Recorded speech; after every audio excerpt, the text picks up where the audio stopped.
आज है 28 नवंबर 2024। दिन गुरुवार। मधुभाषी में आपका फिर से स्वागत है। चलिए देखते हैं मध्य प्रदेश की फटाफट 25 बड़ी खबरों को। इससे पहले आप न्यूज को कहां से देख रहे हैं यह हमें कमेंट में बताना ना भूले। मुख्यमंत्री मोहन यादव ने यूके दौरे के समापन पर कहा है कि इंग्लैंड का दौरा हमारे लिए कई दृष्टिकोण से बहुत महत्वपूर्ण रहा है। सभी प्रकार के विभिन्न क्षेत्रों में बड़े पैमाने पर निवेश आया है। मुझे इस बात का संतोष है कि हमें 60,000 करोड़ रुपए के निवेश प्रस्ताव मिले हैं। इसमें सभी प्रकार के सेक्टर जैसे चिकित्सा, उद्योग, माइनिंग और सेवा क्षेत्र शामिल हैं। कृषि में भी लोगों ने रुचि दिखाई है। भोपाल रेल मंडल में अब चौथी रेलवे लाइन भी बिछाई जाएगी, जिसका सर्वे चल रहा है। भोपाल रेल मंडल के डीआरएम देवाशीष त्रिपाठी ने यह जानकारी दी। उन्होंने बताया कि खंडवा से इटारसी और इटारसी से भोपाल होते हुए बीना तक रेलवे ट्रैक का जल्द ही विस्तार किया जाएगा। जल्द ही इस रूट पर नए ट्रैक का निर्माण होगा, जिससे इस रूट पर ट्रेनों की गति बढ़ेगी और उनकी संख्या में भी वृद्धि होगी।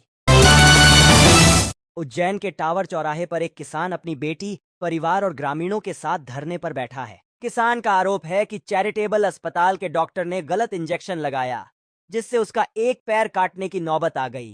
किसान, परिजन और ग्रामीण डॉक्टर के खिलाफ एफआईआर की मांग कर रहे हैं।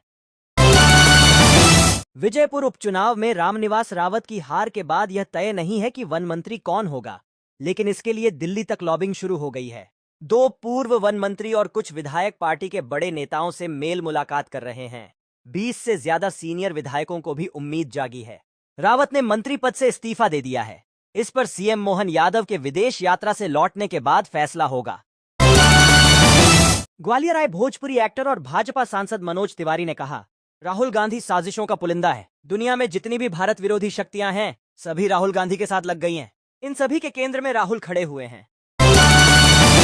अगले 48 घंटों में मौसम फिर बदलेगा। प्रदेश में पड़ेगी कड़ाके की ठंड। एमपी मौसम विभाग की माने पापा तो नवंबर के अंत और दिसंबर के पहले सप्ताह में प्रदेश में हाड़ कंपाने वाली ठंड देखी जा सकती है। प्रदेश के अधिकांश जिलों में शीतलहर और घने कोहरे की चेतावनी जारी की गई है। आने वाले दिनों में ठंड और कोहरे के साथ शीतलहर की स्थिति देखने को मिल सकती है। सागर जिले की बीना विधानसभा सीट से कांग्रेस विधायक निर्मला सप्रे की सदस्यता को लेकर कांग्रेस ने मान लिया है कि वह अब भाजपा में शामिल हो चुकी हैं। 16 दिसंबर से शुरू हो रहे शीतकालीन सत्र में उन्हें कांग्रेस के साथ नहीं बैठाया जाएगा और उनके खिलाफ दल बदल कानून के तहत कार्रवाई की जाएगी। मध्य प्रदेश का बजट 4 लाख करोड़ रुपए से अधिक का हो सकता है। इसमें महिला एवं बाल विकास विभाग को लगभग 27,000 करोड़ रुपए मिलेंगे। इससे लाडली बहना योजना और 450 रुपए में रसोई गैस सिलेंडर उपलब्ध कराने जैसी योजनाओं के लिए प्रावधान रहेगा। लाडली बहना योजना पर वर्ष भर में लगभग 18,000 करोड़ रुपए व्यय हो रहे हैं। इसी तरह सस्ती दर पर बिजली उपलब्ध कराने के लिए दिए जाने वाले अनुदान के लिए विभिन्न विभागों के बजट में 25,000 करोड़ रुपए से अधिक का प्रावधान रखा जाएगा। बागेश्वर धाम के पीठाधीश्वर पंडित धीरेन्द्र कृष्ण शास्त्री की हिंदू जागरूकता पदयात्रा का बुधवार को 7वां दिन था। बुधवार को धीरेन्द्र शास्त्री ने 17 किलोमीटर की दूरी तय की। सुबह उन्होंने सड़क पर बैठकर नाश्ता किया। यात्रा के दौरान धीरेन्द्र कृष्ण शास्त्री ने नारा दिया, जात पात की करो विदाई, हिंदू हिंदू भाई भाई। श्योपुर के कूनो नेशनल पार्क में 5 दिन पहले चीता निर्वा से जन्मे 2 शावकों की मौत हो गई है। निरीक्षण दल को बुधवार सुबह करीब 11 बजे दोनों के शव क्षत विक्षत हालत में मिले। इंदौर के भंवरकुआ इलाके में गजवा ए हिंद अब नहीं चलेगा, इस प्रकार के पोस्टर लगाए गए हैं। पोस्टरों में लिखा है, भगवा ए हिंद, एक हैं तो सेफ हैं। इसके साथ ही हरी दीवार वालों से बचने के स्लोगन भी लिखे गए हैं। बताया जा रहा है कि हिंदू जागरण मंच के सहयोगी संगठन हिंद राष्ट्र संगठन ने ये पोस्टर लगाए हैं। मंडी में अनाज और सब्जियों के दाम में लगातार बदलाव देखने को मिल रहा है। देसी चना का दाम बढ़ गया है। तुआर के भाव में जबरदस्त उछाल नजर आया है। गेहूं और सोयाबीन के दाम घट गए हैं। गेहूं के दाम जहां पिछले दिन 200 रुपए की तेजी आई थी, आज इसमें 400 रुपए की मंदी हुई है। पंतिरत है। सोयाबीन में 400 रुपए की गिरावट देखने को मिली है और इसके भाव 3600 रुपए पर पहुंच गए हैं। डॉलर चना के भाव पिछले दिन 300 रुपए की तेजी आई थी, जबकि आज इसमें 300 रुपए की मंदी आई है। देसी चना के रेट में पिछले दिन 200 रुपए की तेजी हुई थी, जबकि आज इसमें 1500 रुपए की तेजी देखने को मिली है। मुख्यमंत्री मोहन यादव ने लंदन में निवेशकों और उद्योग जगत के अग्रणी नेताओं के साथ वन ऑन वन मीटिंग्स कर प्रदेश में निवेश की व्यापक संभावनाओं पर चर्चा की। मुख्यमंत्री यादव ने नवकरणीय ऊर्जा, कृषि व्यवसाय, अधोसंरचना, स्वास्थ्य सेवा और आईटी जैसे विभिन्न क्षेत्रों में साझेदारी के अवसरों के संबंध में विस्तार से जानकारी दी। जबलपुर में किसानों के पराली जलाने पर उनके खिलाफ त्वरित एफआईआर और फिर बाद में वकीलों द्वारा उनकी पैरवी न करने को लेकर अखिल भारतीय किसान संघ ने इसे दुखद बताया है। भारतीय किसान संघ के सैकड़ों किसान बुधवार को पराली अपने ट्रैक्टरों में भरकर कलेक्ट्रेट पहुंचे और मुख्य गेट पर पराली को बिखेर दिया। गुना में 2648 मैट्रिक टन खाद 60 डबल लॉक सहित निजी दुकानों से आज बंटेगा। जिले में आज से डीएपी का वितरण होगा।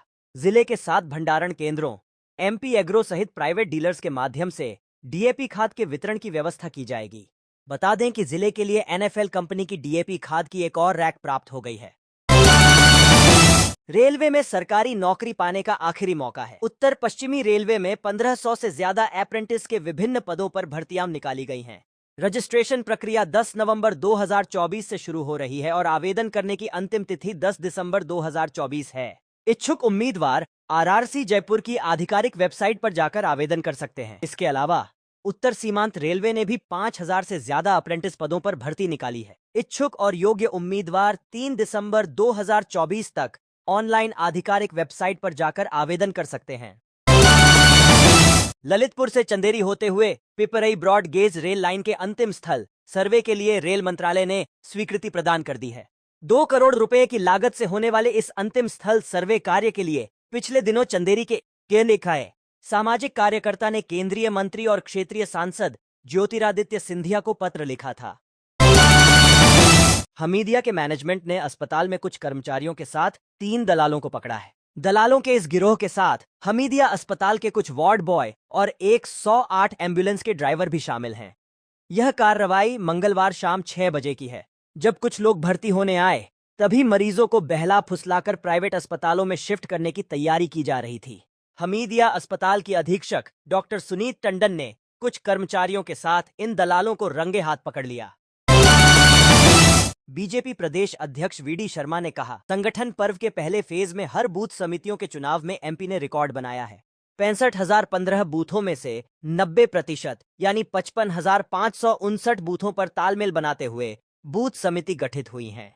इसमें 3 महिला कार्यकर्ता एससी एसटी के सदस्य भी शामिल हैं। भोपाल में यूपीएससी के तहत इंडियन फॉरेस्ट सर्विस के मेंस एग्जाम चल रहे हैं। इसे लेकर जिला कोषालय में बने स्ट्रांग रूम में बुधवार को कमिश्नर संजीव सिंह ने व्यवस्थाओं का निरीक्षण किया। रतलाम के जावरा फाटक से सेजावता फंटे तक बन रहे 4 लेन के बीच में आ रही पहलवान बाबा की दरगाह का बचा हिस्सा बुधवार को हटा दिया गया। सुबह प्रशासन की टीम पहुंची और मजार को बचाते हुए बाहरी हिस्से को गिरा दिया। पूरा स्ट्रक्चर ढाने के बाद मलबा वहां से हटवाया गया। कार्रवाई पूरी होने के बाद मजार को पूरी तरह से साफ किया गया और कर्मचारियों ने फूल चढ़ाए। उप मुख्यमंत्री राजेंद्र शुक्ल ने कहा है कि जहां उद्योग, पर्यटन और हरित क्रांति होती है वहां बेरोजगारी का कोई स्थान नहीं रहता। इनसे विकास के नए द्वार खुलते हैं। देवास में 8 करोड़ 83 लाख रुपए के विकास कार्यों का भूमि पूजन किया और नियो एक्सपर्ट प्राइवेट लिमिटेड का उद्घाटन किया। आयुर्वेद से निरोगी काया एवं स्वस्थ जीवन शैली की संकल्पना साकार होगी। आयुर्वेद को विश्व मंच पर सर्वव्यापी एवं सर्वस्पर्शी बनाने के लिए संकल्प के साथ परिश्रम की आवश्यकता है। यह बात आयुष मंत्री इंद्र सिंह परमार ने बुधवार को भोपाल के पंडित खुशीलाल शर्मा आयुर्वेद संस्थान में देश के प्रकृति परीक्षण अभियान के प्रदेश में संवेदीकरण कार्यक्रम का शुभारंभ करते हुए कही।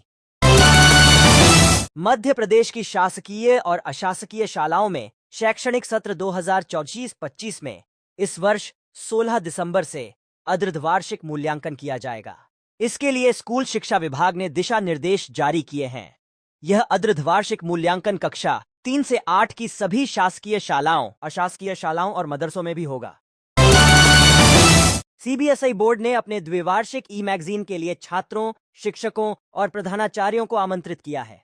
इस संबंध में बोर्ड ने संबद्ध स्कूलों को सर्कुलर जारी किया है। यह उन लोगों के लिए शानदार अवसर साबित हो सकता है जो अपने लेख और कवर डिजाइन को प्रकाशित करवाना चाहते हैं। इससे संबंधित दिशा निर्देश भी सीबीएसई ने जारी कर दिए हैं।